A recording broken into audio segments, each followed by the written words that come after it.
નમસ્તે મિત્રો, આજે આપણે વાત કરી રહ્યા છીએ વિકસતા વિશ્વની. કયા પરિવર્તનો થયા, કેવી રીતે વિશ્વનું આખું ચેન્જીસ. આજે આપણે જે સમકાલીન ભારત જોઈએ છે અથવા સમકાલીન વિશ્વ જોઈએ છે, આજનું જે વિશ્વ છે એ વિશ્વનો આધાર શું છે, એની શરૂઆત શું છે, કઈ રીતે આ બધો ફેરફાર થયો.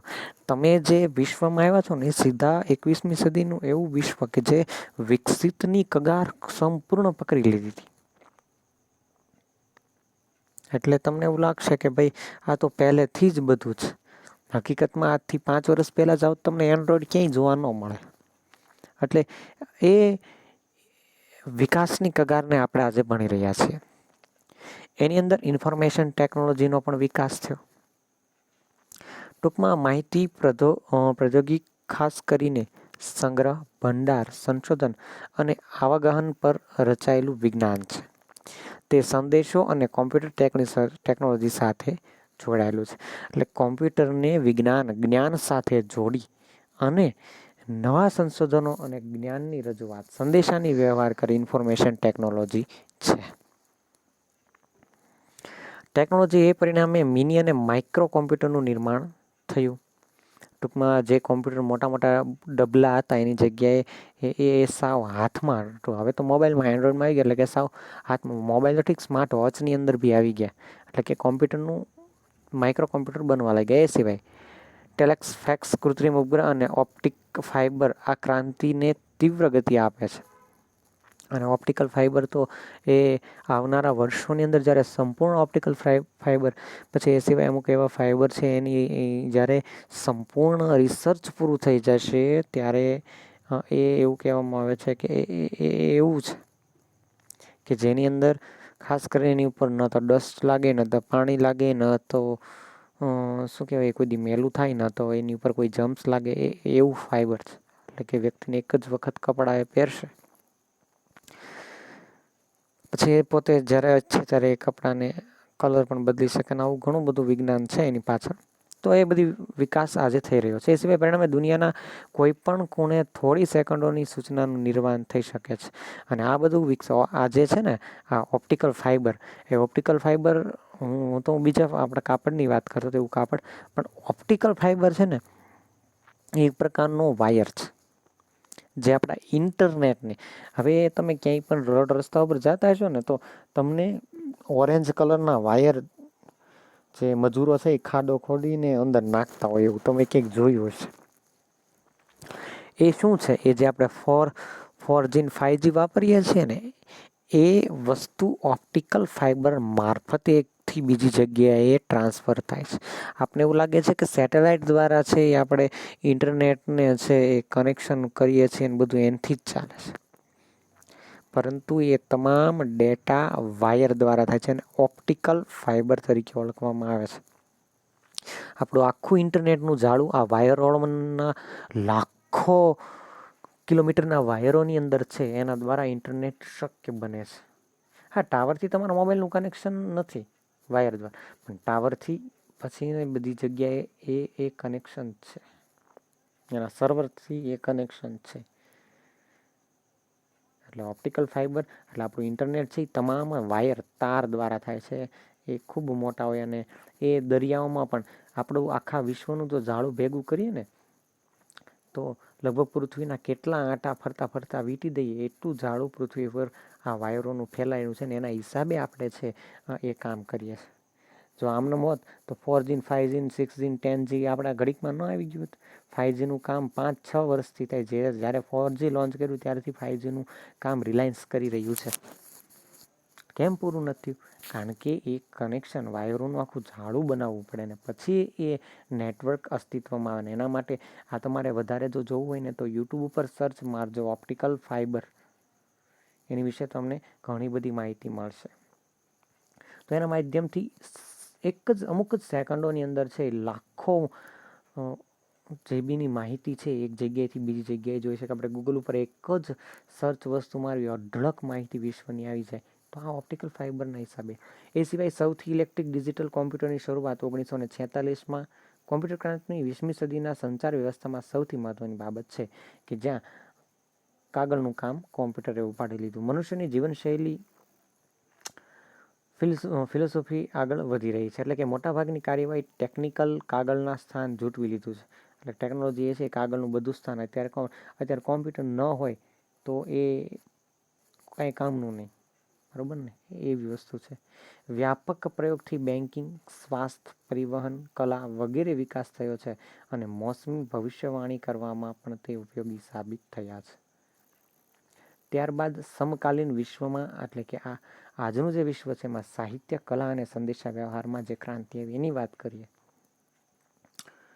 તો ખાસ કરીને પ્રાચીન કાળ અને મધ્ય યુગમાં બૌદ્ધિક અભિવ્યક્તિ મોટા ભાગે રાજદરબારો કે ઉચ્ચ વર્ગ પૂરતી મર્યાદિત હતી. એ સમય એવું હતું કે અમુક ધર્મ, અમુક જ્ઞાન અથવા અમુક શિક્ષણ એવું છે. આપણે મહાભારત રામાયણની વાત કરીએ, બરાબર છે, તો એમાં પણ જુઓ તો ખાસ કરીને બ્રાહ્મણોને છે, ક્ષત્રિયોને જ ખાલી પેલું શું કહેવાય કે શિક્ષણ આપતા ને એવું બધું હતું, જ્ઞાન. આમ જૈન અને બૌદ્ધનું જે જ્ઞાન છે એ માત્ર અમુક ઊંચા વર્ગના લોકો જ લઈ શકતા. ચર્ચ અને મંદિરની પૂરતી સમિતિ હતી. તે સિવાય મોટાભાગના લોકો પોતાના સામાજિક અને ધાર્મિક જીવનમાં અભિવ્યક્તિ સામાન્ય સ્વરૂપમાં જ કરતા. એટલે બાકી બધા લોકો પોતાના પ્રમાણે જે કામ હોય એ પોતે પોતાનું કામ છે કરતા, જેને આપણે લોકકલા કહીએ છીએ. ટૂંકમાં સાહિત્ય પણ મોટાભાગે પરંપરાગત અને લોકકલાના માધ્યમ તરીકે ચાલતું રહ્યું. એક્ઝામ્પલ તરીકે કોઈને ખૂબ સારું આવડતું હોય તો પણ એ વ્યક્તિ પોતે પુસ્તક કે જ્ઞાનની બાબત ન બોલી શકતા સામાન્ય વ્યક્તિ, એ પરિસ્થિતિ એ સમય હતી. પરંતુ 20મી સદીમાં પ્રિન્ટ મીડિયા અને ઇલેક્ટ્રિક મીડિયાનો વિકાસ થવાના કારણે સાહિત્ય અને કલાનો અમૂલ્ય પરિવર્તન આવ્યું. સાહિત્યમાં તમામ સ્વરૂપે હવે સામાન્ય લોકો સુધી પહોંચે છે. ટેલિવિઝન અને ઇન્ટરનેટના કારણે વિશ્વના ખૂણા ખૂણા સુધી માનવ ચેતનાના પ્રસરે છે. એટલે કે એક માનવની ચેતના, એક માનવનો વિચાર બીજા માનવ સુધી સંપૂર્ણ પહોંચાવી શકાય છે. રેડફિલ્ડ કહે છે કે તેનેમ કલા અને શિલ્પના સ્વરૂપમાં અભિવ્યક્ત પારંપરિક બૌદ્ધનું સંગઠિત સ્વરૂપ છે, જે પરંપરાઓ અનુસાર કોઈ માનવ સમૂહને પરિભાષિત કરે છે. પરંતુ વિશ્વ છે એ સમયનું મેથ્યુ આર્નોલ્ડ કહે છે, એટલે કે વૈશ્વિકરણ માટે જો મેથ્યુ આર્નોલ્ડ કહે છે કે તે વિશ્વને જે કંઈ સર્વશ્રેષ્ઠ જ્ઞાન છે તેનાથી સંસ્કૃતિ આપણે પરિચિત બનાવે છે. લોકો જાણે કહે છે કે એક સાથે અનેક સંસ્કૃતિના વાહક બન્યા.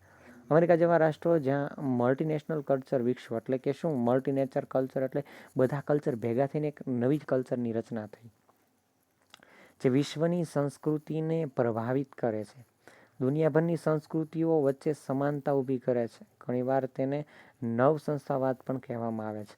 હવે સંસ્કૃતિ આર્થિક પ્રભુત્વથી નહીં, વિચારધારાથી લઈ આવી છે. એટલે કે હવે આર્થિક બાબતથી નહીં, ધનવાન ગરીબ નહીં, પણ ખાસ કરીને વિચાર શક્તિ કેવી છે એના આધારે છે આજની પૃથ્વીના લોકો, આજના વિશ્વના લોકો છે એ જીવી રહ્યા છે. 19મી સદીની જેમ સામ્રાજ્યવાદની સદી હતી, એટલે કે 19મી સદીમાં બધાને રાજ કરવું આ પરિસ્થિતિ હતી.